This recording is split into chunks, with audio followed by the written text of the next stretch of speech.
Hi everybody. Okay, so I was blessed enough to get to go to Ohio and be a part of my friend Lori's Herbal Con, so 2 weeks ago, and I taught how to make wild vinegars, not infused vinegars, but how to actually make wild vinegars.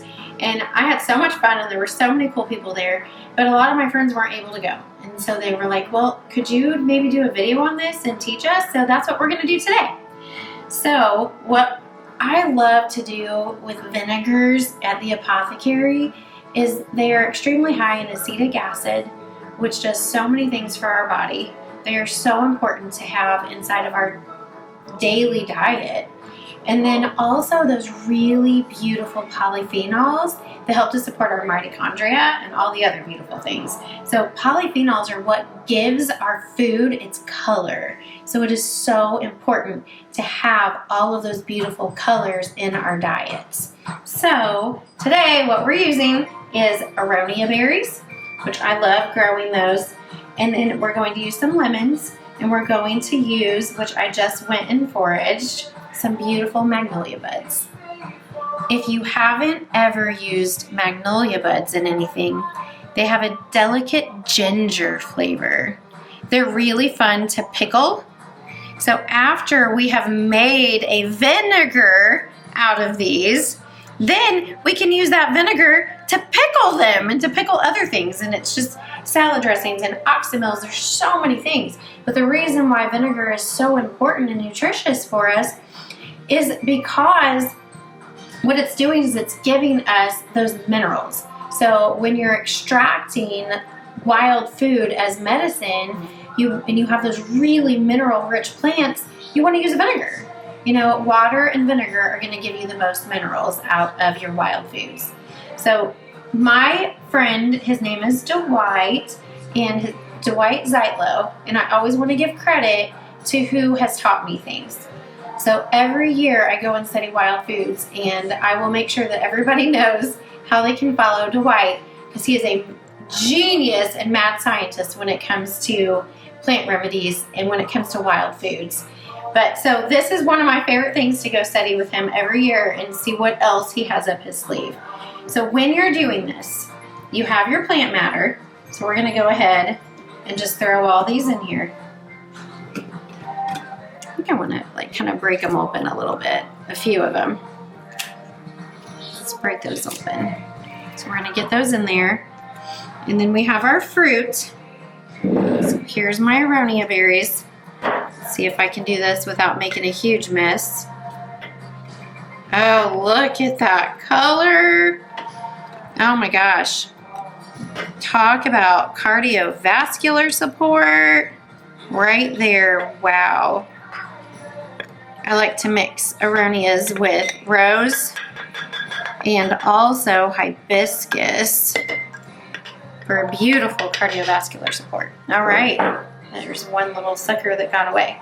So we have those in there. Now when you're making a vinegar from wild plants, okay, there's no fructose in there. There's very little fructose in an aronia berry. They're not super sweet.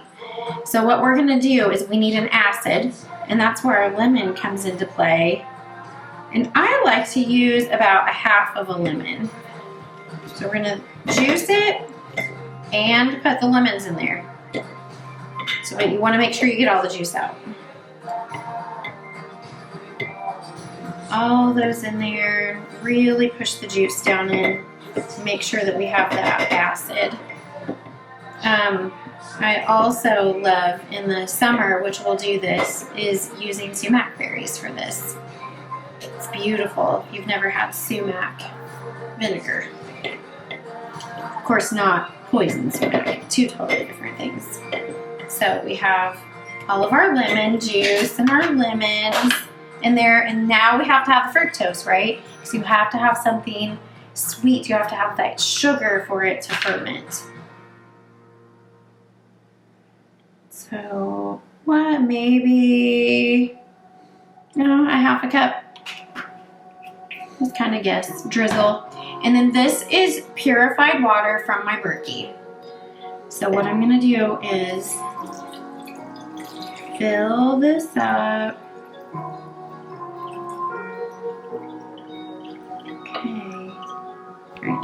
enough space there. Okay, I always use a wooden spoon. But we want to stir that up. Oh my gosh, look how pretty that is. I'm telling you, when you utilize your wild foods and these amazing herbs that grow all around you, grocery stores, as much as we still do need them, they become a snooze fest. And you start to realize that you just don't need all those supplements. You just don't need to spend all that money on supplements because you're creating your own. It's just outstanding, and it's just, this is how we create health. I say it all the time. So we have this beautiful blend. We've got it nice and stirred. Now I'm gonna stir this every day for the next 3 to 4 days. I'm gonna keep my eye on it.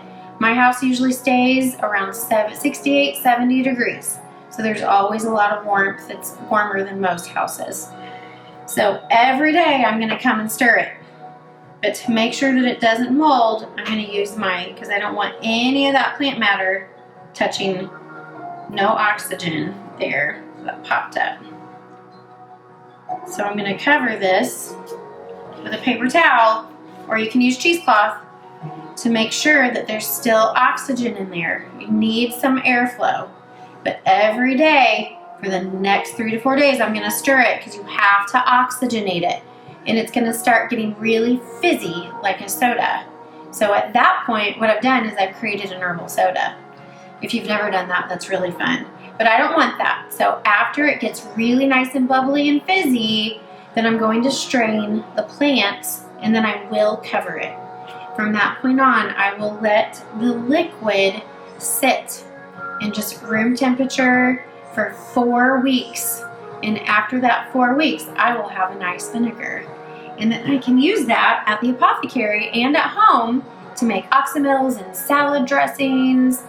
It's just so much fun that you can do with these. So we'll be making a lot more of these as beautiful plants start to bloom. So we can get really creative, and then if you start making them, make sure you share it with me, because the sky's the limit when it comes to this stuff. It is so much fun to be able to make vinegars out of your wild foods for wild food nutrients.